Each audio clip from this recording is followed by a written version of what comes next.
సింహరాశి వారికి ఎలా ఉంది? వారు పాటించాల్సిన నియమాలేంటి? తప్పకుండా తల్లి.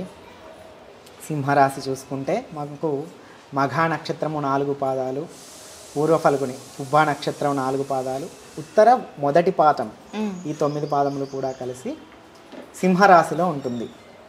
ఇంకా మనము ఈ సంవత్సరం అంతా కూడాను ఎక్కడ చూసినా సింహరాశి సింహరాశి సింహరాశి సింహరాశి అని మాట్లాడుకుంటున్నారు. మనం ఒక్కసారి మన సెల్ ఫోన్లో ఉన్నటువంటి యూట్యూబ్ చూసినా కూడాను సింహరాశి వాళ్ళకి అదవుతుంది, సింహరాశి వాళ్ళకి ఇదవుతుంది అని ఎక్కువగా ఎక్కడ చూసినా కూడాను సింహరాశి గురించే మనకు విషయము మనం తరచూ చూస్తూ ఉన్నాం ఇప్పుడు.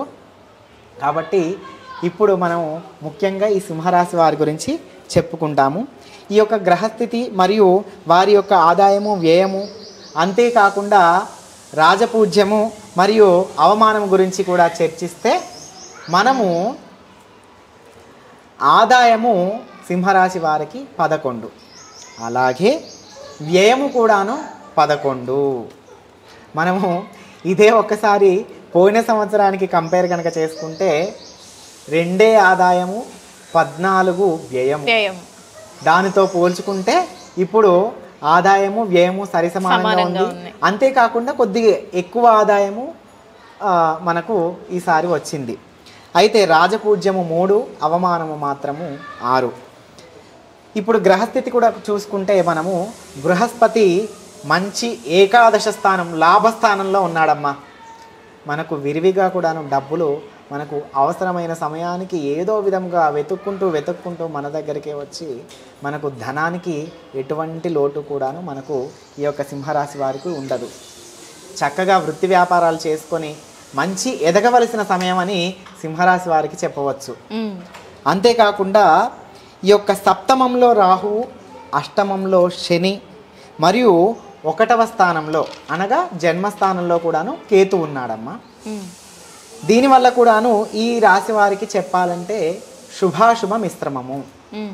మనకు గురువు మంచి ఏకాదశ స్థానంలో ఉన్నారు, కానీ అష్టమ స్థానంలో కూడాను మనము శని సంచారం ఉంది. కావున ఈ అష్టమ శని సంచారం వలన కాస్త మనకు ఎన్ని రకాలుగా చూసినా కూడాను, ఎన్ని రకాలుగా ప్రయత్నించినా, ఎన్ని శక్తి సామర్థ్యాలున్నా కూడాను వారు వారి కార్యాల వల్ల ముందుకు వెళ్ళలేకపోతారు.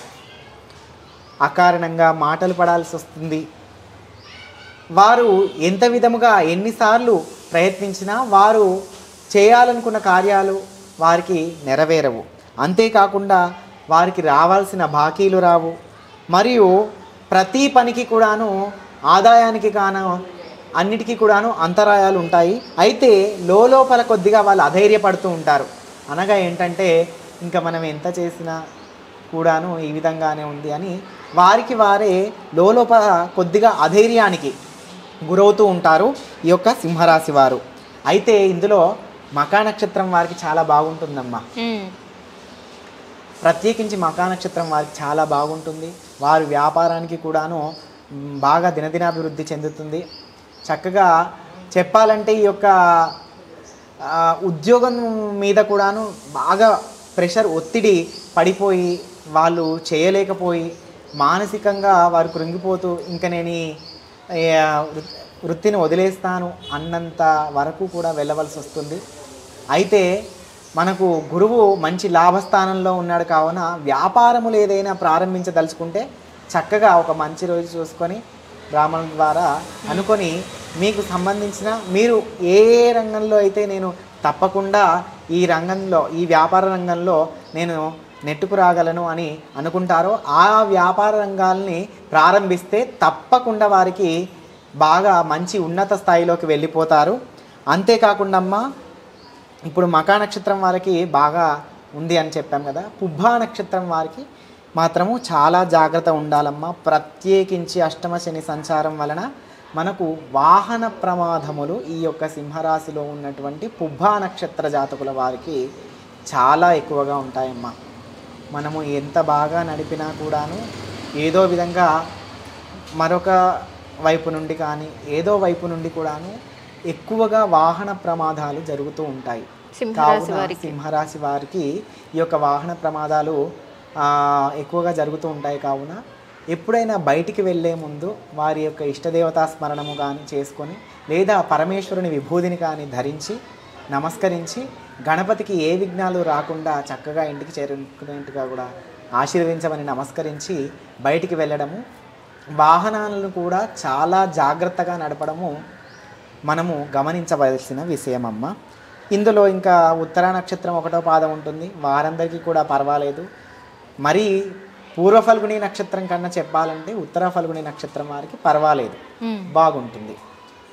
అయితే మీ సొమ్ము తిని, ఈ సింహరాశి వారికి మీ సొమ్ము తిని ఉపకారం పొందిన వారే ఈ సంవత్సరము శత్రువులుగా మారతారమ్మా.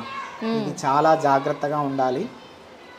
ఈ యొక్క వీటినే గుప్త శత్రువు అని అంటారు. గుప్త శత్రువులు పెరిగే అవకాశం ఉంది. అంతేకాకుండా ధన వ్యయం ఈసారి చాలా అవుతుందమ్మా. ఏ కార్యం తలపెట్టాలన్నా, ఏ పని పూర్తి కావాలన్నా, ఏది ప్రారంభించాలన్నా కూడాను అధికమైన ధన వ్యయం అవుతుంది. ఎంతో ధన వ్యయము, వ్యయ ప్రయాసలకు ఒగ్గితే తప్పితే ఆ పని పూర్తవ్వదు. అంతేకాకుండా ఈ యొక్క ఒక్కొక్కసారి బంధువర్గంలో, మన బంధువులలో కూడాను మనకు పూజ్యత, రాజపూజ్యం అనగా మన పూజ్యత అనేది తగ్గిపోతుంది, అనగా మన క్యారెక్టర్ మీద దెబ్బ పడుతుంది. అంతేకాకుండా దీని నుండి బయటపడాలంటే మంచి సత్సాంగత్యం చేయాలి. అంతేకాకుండా వ్యసనాలకు దూరంగా ఉండాలి, మద్య మాంసాలను వదిలేయాలి. అంతేకాకుండా మిగతా వ్యసనాలన్నీ కూడా నేను చెప్పనక్కర్లేదు, వాటన్నిటికీ కూడాను దూరంగా ఉండడం చాలా మంచిది. ఇంకొక విషయం చెప్పాలంటే సింహరాశి వారికి, ముందు మీరు ఫోన్ పక్కకు పెట్టేయండి. ఫోన్ పక్కకు పెట్టి ఆ యొక్క ఫోన్ మీద ధ్యాస పెట్టడం కంటే మీ ఆరోగ్యం గురించి, మీ యొక్క జీవితం గురించి ఆలోచించినచో వీరు చాలా ఉన్నత స్థాయికి వెళ్తారు. ఈ సింహరాశి వారు ఈ ఫోన్ మాత్రం ముందు పక్కకు పెట్టేయండి. అంతేకాకుండా ఎంత దైవారాధన అయితే చేస్తారో అంత దైవిక బలము వారికి హెచ్చి వారి యొక్క సమస్త సమస్యల నుండి కూడాను బయటపడతారు. ఇప్పుడు సింహరాశి వారందరూ కూడా చేయవలసింది దైవారాధనే అమ్మ. ఎంతగా దైవారాధన చేస్తే వారికి గ్రహబలము అంతా క్షీణించిపోయింది కాబట్టి కనీసం దైవిక బలం ఉండడం ద్వారా అయినా వారు కొంతవరకు నెట్టుకు రాగలుగుతారు. అంతేకాకుండా ప్రతి శని త్రయోదశి నాడు తప్పక, శని త్రయోదశి నాడైతే తప్పకుండా చెప్పాలంటే ప్రతి శనివారము కూడాను శనికి తైలాభిషేకం చేయవలసినదే. ఈ యొక్క శనికి తైలాభిషేకము చేసి, అంతేకాకుండా 19 ప్రదక్షిణలు చేసి ఆ యొక్క శని ప్రార్థిస్తారో, ఎవరైతే ప్రార్థిస్తారో వారికి ఈ అష్టమ శని నుండి కాస్త ఈ యొక్క వచ్చే సమస్యలు తగ్గుతాయి. ఎక్కువగా శివారాధనము, వెంకటేశ్వర స్వామి వారి యొక్క ఆరాధనము చేయడం ద్వారా కూడాను ఆ యొక్క శనిగ్రహ బాధల నుండి వారు తప్పించుకోగలుగుతారు. అంతేకాకుండా వీరు ఈ యొక్క పుబ్బా నక్షత్రం వారు అయినా కూడాను, ఎవరైనా ఈ సింహరాశి వారైనా తప్పకుండా ప్రతిరోజు ఓం నమః శివాయ అనే శివ పంచాక్షరి మంత్రాన్ని సింహరాశి వారందరూ తప్పక జపించవలసినదే.